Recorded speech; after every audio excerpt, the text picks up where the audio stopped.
Welcome back, everyone. Today we have an exciting project on our hands. Today we're going to build the Ortur Laser Master 2 S2 5.5 watt, a 24-volt laser engraver.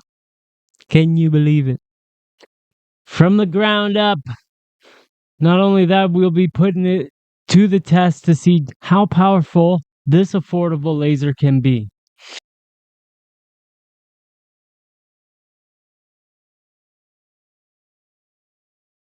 Now, I know you're thinking, as a model railroader, spending $300 on a laser is not going to be a good use of my money, because it's not going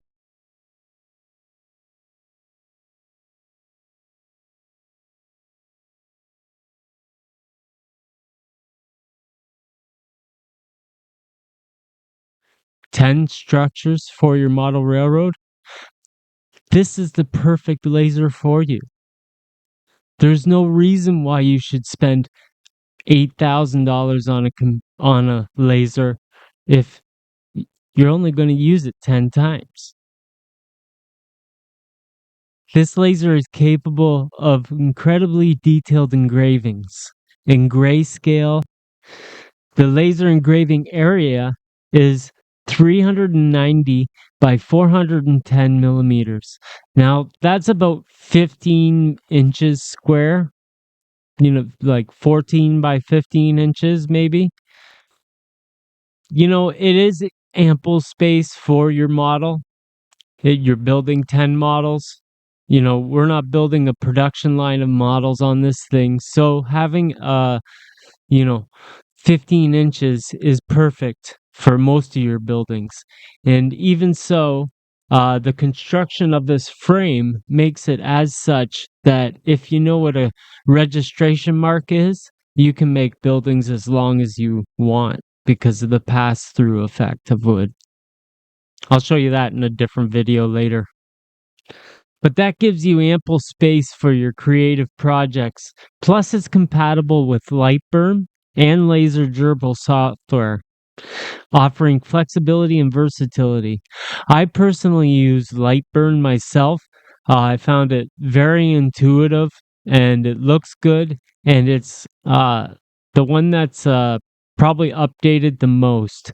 It does cost like $70 for the first year of updates, and then you still own the program. You just don't get updates. And then if you want to get updates, you pay another $70, and then you'll get another year of updates, which is great because you'll get new features and stuff. We got to go to Lightburn and put together a demonstration for our logo. We're going to do it in grayscale, so that each part of the logo is going to have a different power of burn onto it. And then we're going to cut it out around the outside, hopefully. But before we do that, we got to use a feature in Lightburn called material test, so that we can figure out exactly what settings we want to use. Lightburn takes out, maybe Laser Gerbil does this too. I know a lot of people out there are selling designs that are material test like, and I've never actually gotten one of those to work for me, but it's probably just because I'm new, I guess. I don't know. I've been doing this since February. I've been working with lasers since 2007. I've been designing for lasers since February. After we do the material test, we will have the perfect settings as we watch closely as the Ortur Laser Master 2 S2 brings my logo to life on this piece of wood. The precision and power of this machine is truly remarkable. I'm genuinely impressed with how well this budget-friendly laser engraver handled this job. It's perfect for the, hobbyist that just wants to make like 10 or 20 buildings for their layout, but they want to make them themselves, their own. They're from their own history.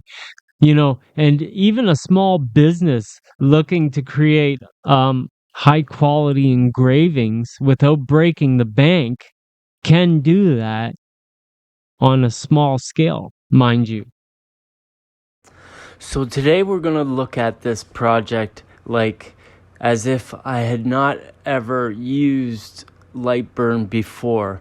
However, I'm going to use a technique that I found works really well because of my past software experience.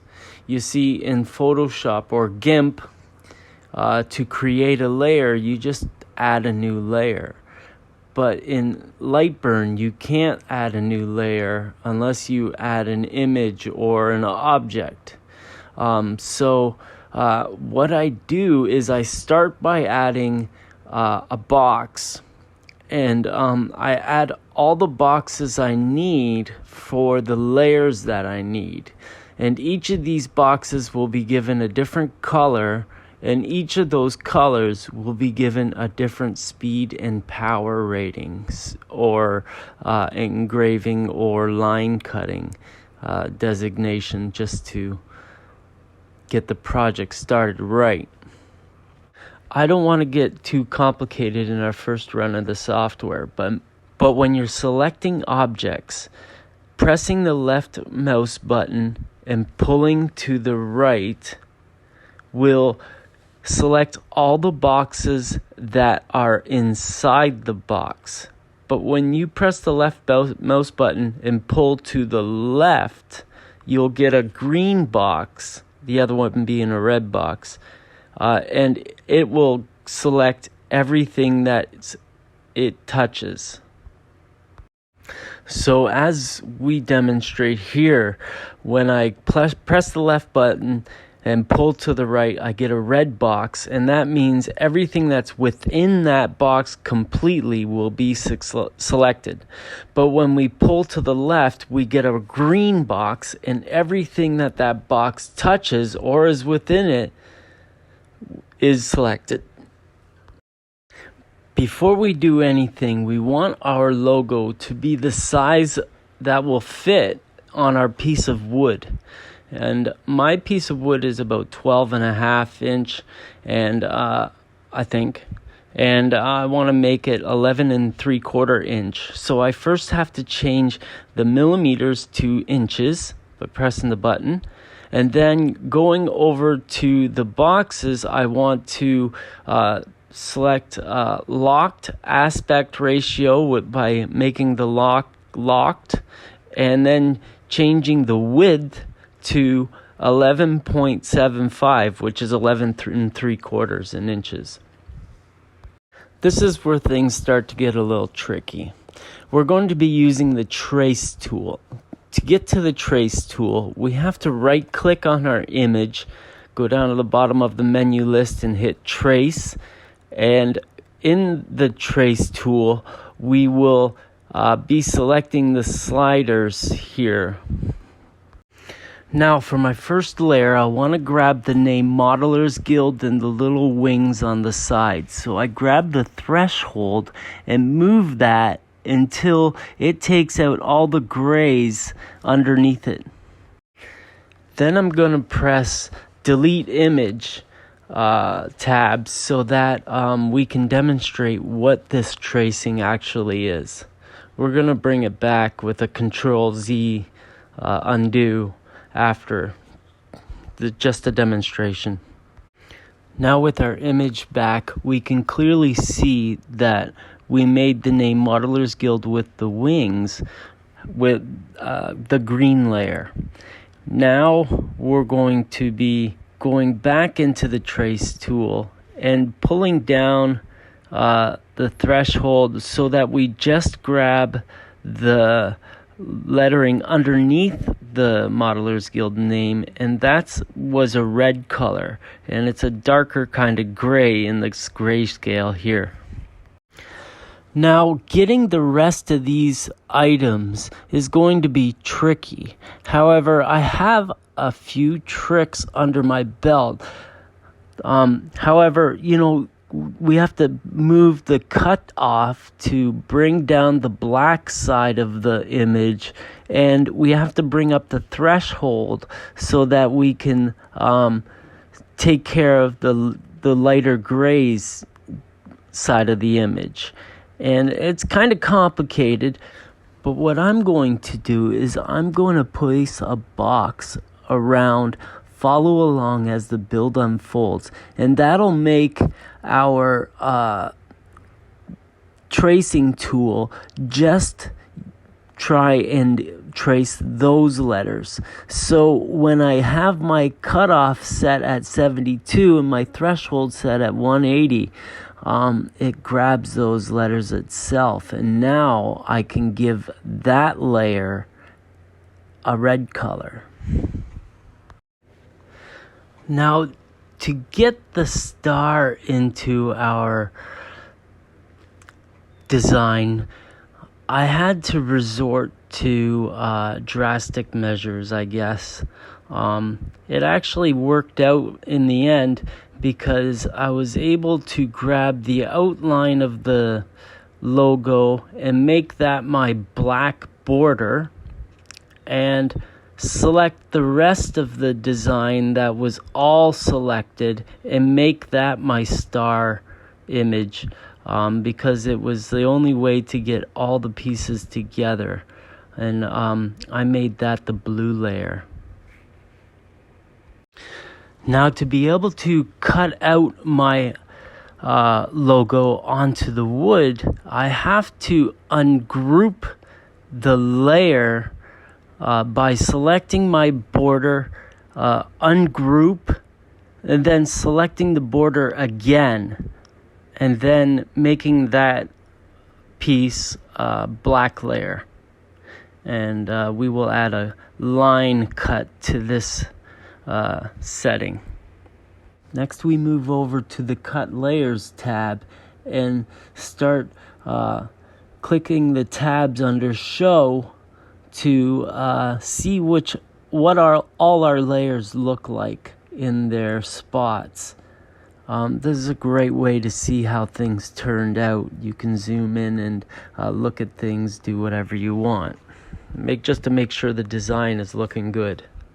After that, in the Cut Layers tab, not really shown here, but you can see it at the side. My blue layer was at a speed of 7,000 millimeters per minute and a power of 60. My red layer was a 4,000 millimeters per minute at 60, and my dark Modelers Guild engrave, all these layers are fills, by the way, was 1,000 millimeters per minute with a 30 power. Gave it a nice finish. I didn't want to burn it too much, so I gave it a low power. The cutout was a couple passes at 280 millimeters per minute and 97.5 power. Here you can see I made the star, the yellow layer, using the drawing tool. So let's press the send and let this design start cutting. That's going to take a while to cut. I'm going to speed it up for you a little bit.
The subtext of the logo didn't come out as I expected, and I changed the settings a little bit here to darken it up.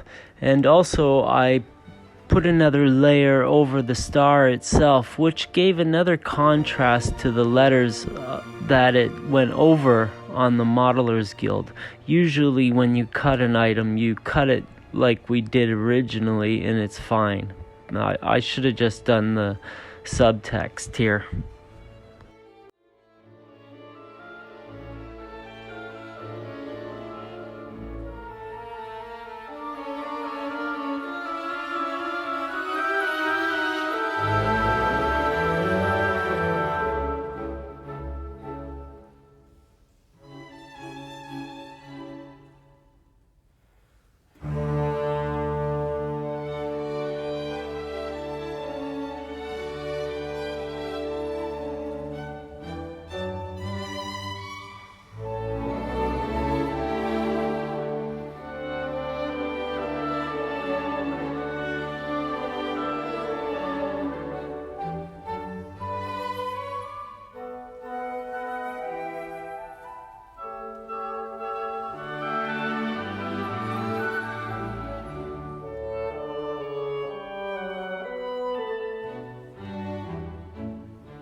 So that wraps up today's video, folks. If you're interested in getting your hands on the Ortur LaserMaster 2 S2, check out the link in the description below. Don't forget to hit that like button and subscribe for more exciting creativity and product reviews. Thank you for joining me on this journey. Until next time, keep creating and keep engraving, I guess.